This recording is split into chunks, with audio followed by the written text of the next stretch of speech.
And then a new, very strange creature came into being. Never saw him before. First time in my life I'm seeing him. Something called Muslim nationalism. Huh? Never heard of it before. You know, you have German nationalism, huh? You have British nationalism, you have Russian nationalism, Qawmiya. But you don't want to use the word Pakistani nationalism. So you say we are creating this new state on the basis of something called Muslim nationalism. What rubbish! Never heard more rubbish than this. Nationalism is Qawmiya. Did they never read the Quran, those who talk about Muslim nationalism, which was a stepping stone to Pakistani nationalism, and then to Bangladeshi nationalism, Bangla nationalism, and then to Indian nationalism? بعد أعوذ بالله من الشيطان الرجيم يا أيها الناس, O mankind, إنا خلقناكم من ذكر وأنثى, we created you from a single male and a single female.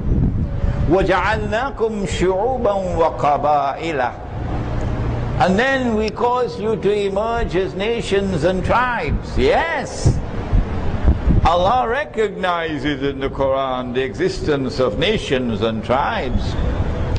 But then He goes on to say, لِتَعَارَفُوا, that your recognition of your diversity as nations and tribes should be a source and it should function positively, something by which you can identify yourselves, but not that Qawmiya should cause one person to consider himself superior to another. That's a disease. Allah goes on to say, Inna akramakum indallahi atqakum. So yes, we want you to preserve your tribal identity. We want you to preserve your identity as a nation, but not to use that as the foundation for a political system. That's wrong, because that is superiority and inferiority. And so nationalism as a political system is not a part of Islam. And that's what they did. They created Muslim nationalism. And so when Pakistan came into being, guess what happened? When Pakistan came into being, they got Punjabi nationalism on their backs. And then they got Balochi nationalism on their backs. And then they got Sindhi nationalism on their backs. Huh? And then they got Pashtun nationalism on their backs. And the people who migrated from India to Pakistan, then they got Muhajir nationalism on their backs. So Pakistan broke up into so many different nationalisms. And then you had the rivalry between nationalism on this side and Bangla nationalism on that side, leading to the birth of Bangladesh. And so, if there is a future for Islam in that part of the world, it will be a future only for those, not for the part-time Muslims, and most certainly not for the politicians. If there is a future for Islam in India, Pakistan, Bangladesh, Kashmir, it will be a future only for those who can make tawbah and step away from the modern secular state and step away from its shirk and its nationalism and return to the struggle for Khilafah and return to the struggle for Darul Islam. That is the debacle that occurred about 60, 70 years ago when Pakistan came into being and then Bangladesh came into being.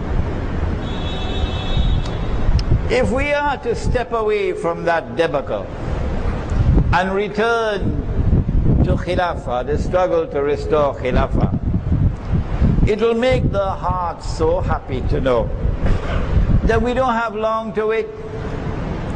My guess is probably only another 20 or 25 years. And Khilafah is coming back with Imam al-Mahdi. We don't have long to wait. Tell the politicians that for me. We don't have long to wait for Khilafah to come back. And when Darul Islam comes back, Mr. Politician, are you listening? When Darul Islam comes back, do you need a visa as a Muslim to go Pakistan? Huh? Would you need a visa to go Bangladesh? Huh? Nonsense. Not in Darul Islam. That is the system that has come from Europe. When you have Darul Islam, every Muslim has the right to enter. All that you have is La ilaha illallah, Muhammadur Rasulullah, and you could enter that territory. That's what's coming. But if we are to win that tomorrow, not only must we step away from Qawmiya. You know those people say, I live for Pakistan. I'll die for Pakistan. I live for Bangladesh. I'll die for Bangladesh. Invite them to live for Allah. Invite them to die for Allah. This is Islam. That is not.